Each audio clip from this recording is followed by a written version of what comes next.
नमस्कार, मेरा नाम है अर्जुन भंडारी और आपका स्वागत है स्टॉकोलॉजी सिक्योरिटीज में। आज हम लोग एक ऐसे स्टॉक के बारे में बात करने वाले हैं जो कि स्मॉल कैप कंपनी है। तो स्मॉल कैप कंपनी के बारे में हमने पहले भी बताया था आपको कि इसमें हाई रिस्क हाई रिवॉर्ड वाली कंपनीज होती है। तो मैं आपको टेक्निकल बेसिस और इसके फंडामेंटल बेसिस पे स्टॉक जो अभी बाइंग में है उन स्टॉक को हम एक छोटे स्टॉप लॉस के साथ होल्ड कर सकते हैं, तो जहां पे आपको लॉन्ग टर्म में एक अच्छा रिटर्न देखने को मिल सकता है। तो ऐसे ही आज एक मैं कंपनी लेके आया हूं आपके लिए जिसका मार्केट कैप 508 करोड़ के आसपास है। करंट प्राइस कितना चल रहा है? 25 रुपए 80 पैसे।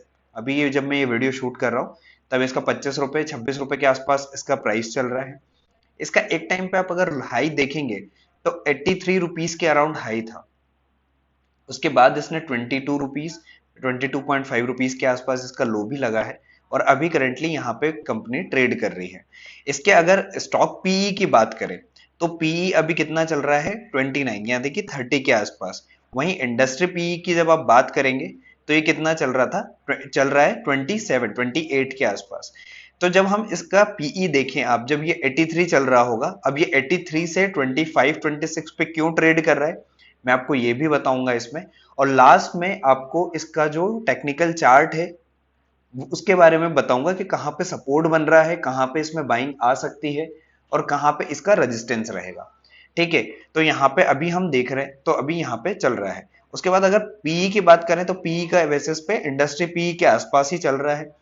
इसका पीई जी रेशियो अगर हम देखेंगे तो वो हमें यहाँ पे कम दिख रहा है। उसके बेसिस पे अगर आप देखें तो ये ग्रोथ रेशियो होता है पीई जी रेशियो, जो कि 1 के आसपास रहे तो ज्यादा अच्छा है। 1 से बहुत ज्यादा ऊपर रहता है तो भी कंपनी का वैल्यूएशन महंगा रहता है। और यहाँ पे 0.42 है, मतलब कंपनी के ग्रोथ में थोड़ी सी प्रॉब्लम हो सकती है।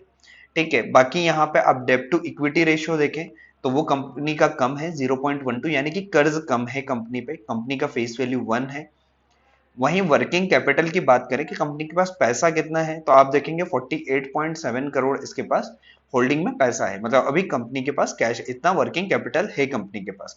प्रमोटर होल्डिंग्स भी बहुत अच्छी हैं, 70% के आसपास आपको प्रमोटर्स होल्डिंग्स दिख जाएंगी। तो यहाँ पे अगर हम इसके बिजनेस की बात करें कि कंपनी करती क्या है, तो अगर कंपनी के बारे में आप देखेंगे तो कंपनी के की बिजनेस के बारे में देखें तो इसका कॉटन का बिजनेस है। कंपनी का बिजनेस जो है वो मेनली कॉटन को सप्लाई करना, कॉटन को मैन्युफैक्चरिंग करना, मतलब उसको प्रोसेस करना और उसके बाद उसको सेल करना, यही कंपनी का कोर बिजनेस है। कंपनी के अगर हम ट्रेडिंग प्रोडक्ट्स के बारे में देखें तो प्रोडक्ट में आपको कपास, कॉटन बेल्स दिख जाएंगे। यहाँ पे कॉटन सीड, ये कंपनी के प्रोडक्ट हैं जो कि कंपनी सेल करती है। स्पेशलाइज्ड कॉटन में आपको बीसीआई कॉटन और ऑर्गेनिक कॉटन भी दिख जाएगा। ठीक है, तो ये कंपनी के मेन कोर बिजनेस है, ये प्रोडक्ट सेल करती है कंपनी। कंपनी की वहीं बात करें कि कहाँ पे लोकेटेड है तो उसका मैन्युफैक्चरिंग प्लांट और उसके बाद उसकी क्या कैपेसिटी है वो भी आपको यहाँ पे दिख जाएगा। इंटरनेशनल प्रेजेंस यानी कि कंपनी किन किन शहरों में, किन किन कंट्रीज में कंपनी वर्क करती है तो आपको दिख रहा होगा। यहाँ पे कंपनी अगर एक्सपोर्ट कर रही है तो Bangladesh, China, Indonesia, Thailand, Vietnam, Europe, तो यहाँ पे भी कंपनी का बिजनेस है। उसके बाद अगर हम रेवेन्यू की बात करें तो रेवेन्यू में आपको सेल्स रेवेन्यू जो दिख रहा है 97%, ये 97% इनका किस चीज से आता है? सेल्स से, मतलब कि ये सेल करके आता है। वहीं 3% अदर ऑपरेटिंग रेवेन्यू है। यहाँ पे आप देखोगे तो जियोग्राफिकल जो रेवेन्यू है वो इनका डोमेस्टिक यानी कि इंडिया में जो सेल करते हैं उससे 69% और बाहर जो एक्सपोर्ट करती है उससे 31% इसका टोटल सेल्स आती है। वहीं अगर इसमें हम एक और चीज दिखाऊं मैं आपको, बाईबैक। मतलब बाईबैक का मतलब होता है कि कंपनी ने अपने ही शेयर वापस से बाय करना। तो कंपनी ने 5 करोड़ के आसपास आपको दिख रहा है कि कंपनी ने शेयर बायबैक ये लेके आई थी। ठीक है, 56 के आसपास कंपनी ने अपने ही शेयर्स वापस बाई किए थे। और कंपनी को अभी एक, आप अगर यहाँ पे देखेंगे तो आपको एक और चीज दिखेंगी कि 6 अप्रैल को कंपनी को एक टेक्सटाइल जो मतलब एक कॉन्ट्रैक्ट भी रिसीव हुआ था। ठीक है, तो ये कंपनी का फंडामेंटल हो गया। अब अगर हम कंपनी के बारे में देखें तो इसका स्टॉक एक टाइम पे 83 के आसपास ट्रेड कर रहा था, अभी ये 26 के आसपास ट्रेड करता हुआ आपको दिख जाएगा। ठीक है, कंपनी की अगर हम क्वार्टरली रिजल्ट की बात करें तो यहाँ पे आपको इफेक्ट देखने की वजह से यहाँ पे आपको अगर क्वार्टरली रिजल्ट देखें, सेल्स देखें, तो सेल्स यहाँ पे आपको अभी अगर आप देखोगे मार्च 2023 में तो ये 125.88 करोड़ के आसपास की इसकी सेल्स हुई है। वहीं पे अगर हम लास्ट दिसंबर में बात करें तो वो 130 करोड़ के आसपास सेल्स थी। अगर इसको इसके दूसरे क्वार्टर यानी कि जो पिछला 2022 के क्वार्टर से कंपेयर करें तो आप देखेंगे कि यहाँ पे 286 करोड़ के आसपास इसकी सेल्स थी। और वहीं पे अगर इसमें हम दिसंबर में देखें तो दिसंबर में आप देखोगे कि 168 करोड़ के आसपास यहाँ पे सेल्स हुई थी। तो यहाँ पे क्या है कि कंपनी का जो ईयर ऑन मतलब क्वार्टर ऑन क्वार्टर जो सेल्स है, तो आप मार्च में देखोगे तो मार्च में जो क्वार्टरली रिजल्ट आए थे कंपनी के वो उतने अच्छे नहीं थे, या क्योंकि आप बोल सकते हैं कि सीधे सीधे हाफ से भी ज्यादा कंपनी का सेल्स कम हुआ है। वहीं पे अगर हम कंपनी के एक्सपेंसेस की बात करें तो कंपनी का ओवरऑल जो प्रॉफिट मार्जिन है वो बड़ा है लास्ट कंपैरेटिवली, यानी कि 130 करोड़ की अगर सेल्स हुई है तो उन्होंने 124 करोड़ के आसपास एक्सपेंस हुआ है। वहीं पे अगर 125 करोड़ की सेल्स हुई है तो उसमें 120 करोड़ 121 करोड़ एक्सपेंस हुआ है। तो यहाँ पे आपको अगर प्रॉफिट की बात करें, नेट प्रॉफिट की, तो नेट प्रॉफिट आपको लास्ट क्वार्टर से ज्यादा आता हुआ दिखेगा।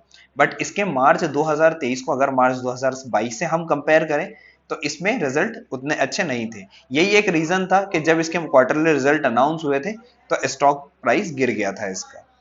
ठीक है, उसके बाद अगर आप सेल्स यहाँ पे देखो ईयर ऑन बेसिस पे तो यहाँ पे आप देखोगे कि मार्च 2021 और मार्च 2022 तक इसकी सेल्स कंटिन्यूअसली बढ़ रही थी। यहाँ पे आप देखोगे तो 18-19 में लेके 22 तक कंपनी ने 8 गुना अपनी सेल्स इंक्रीज कर ली थी। यहाँ पे 2018 से अभी तक अगर हम देखें तो 7 से 8 गुना कंपनी की सेल्स इंक्रीज हो गई थी।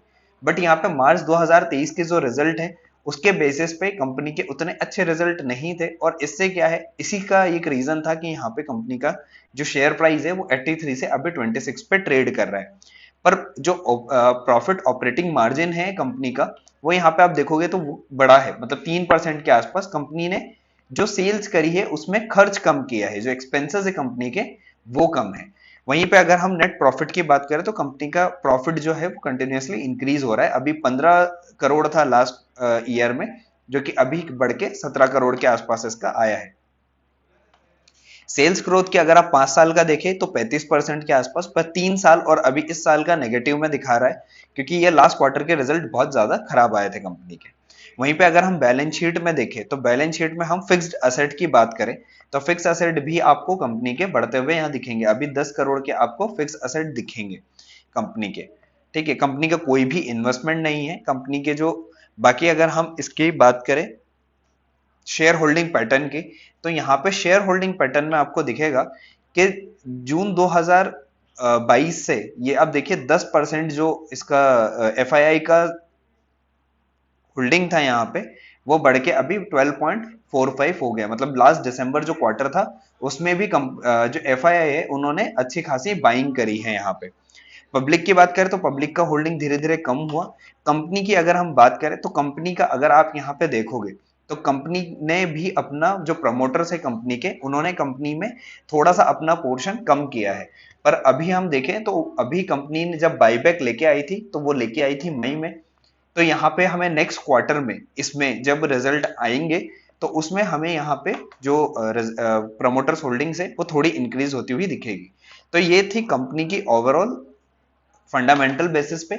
अब अगर हम इसका टेक्निकल चार्ट देखें, क्योंकि हम फंडामेंटल तो देखते ही हैं कंपनी का, उसके साथ जब तक उसके टेक्निकल चार्ट को नहीं देखें तो टेक्निकल चार्ट देख के हमें कंपनी के सपोर्ट रेजिस्टेंस बाकी सारी चीजों का पता लग जाता है। क्योंकि कंपनी को कभी भी हाई लेवल्यूएशन पे या कहीं पे भी हम बाय नहीं करते। कंपनी को जब भी हम बाय या सेल करते हैं तो हम उसके सपोर्ट या रेजिस्टेंस के आसपास उसमें एक टेक्निकल व्यू जरूर देखते हैं। तो कंपनी का नाम है एक्जिटा कॉटन लिमिटेड। मैं अगर डेली टाइम फ्रेम पे देखूं तो ये दिख रहा है मुझे। अभी अगर मैं इसको वीकली टाइम फ्रेम पे देखूं तो आपको ज्यादा अच्छे से समझ में आएगा। एक बार इसको देखिए आप कि कंपनी एक टाइम पे कहां पर ट्रेड कर रही थी। कंपनी ने कंटिन्यू यहाँ पे आप देखोगे तो बहुत अच्छी ग्रोथ दिखाई थी। और अगर आप यहाँ पे 83 पे देखो, अगर अभी मैंने आपको इसका पी रेशियो दिखाया जो कंपनी का, तो आप देख रहे थे कि 27-28 के आसपास चल रहा था। जब 83 पे होगा तो आप सोच सकते हैं कंपनी का पीई कहां पे चल रहा होगा। तो कंपनी उस टाइम पे बाय करने के लिए बहुत ज्यादा महंगी थी। कंपनी को अगर अब हम बाय करते हैं यहां से, तो हमें यहाँ पे एक अच्छी ग्रोथ देखने को मिल सकती है कंपनी में। तो अगर हम कंपनी का सपोर्ट की बात करें तो हमें एक कंपनी में यहाँ पे सपोर्ट दिख रहा है। ये जो कंपनी के सपोर्ट है यहाँ पे अगर हम देखें तो ये हमें एक कंपनी का यहाँ पे सपोर्ट दिख रहा है। कहाँ पे सपोर्ट है ये आप देखोगे 2565, 25 रुपए 65 पैसे के आसपास ये एक सपोर्ट दिख रहा है जो कि 26 रुपए तक बन रहा है। तो ये एक 35-40 पैसे का एक सपोर्ट है जो कि कंपनी में बन रहा है इसमें।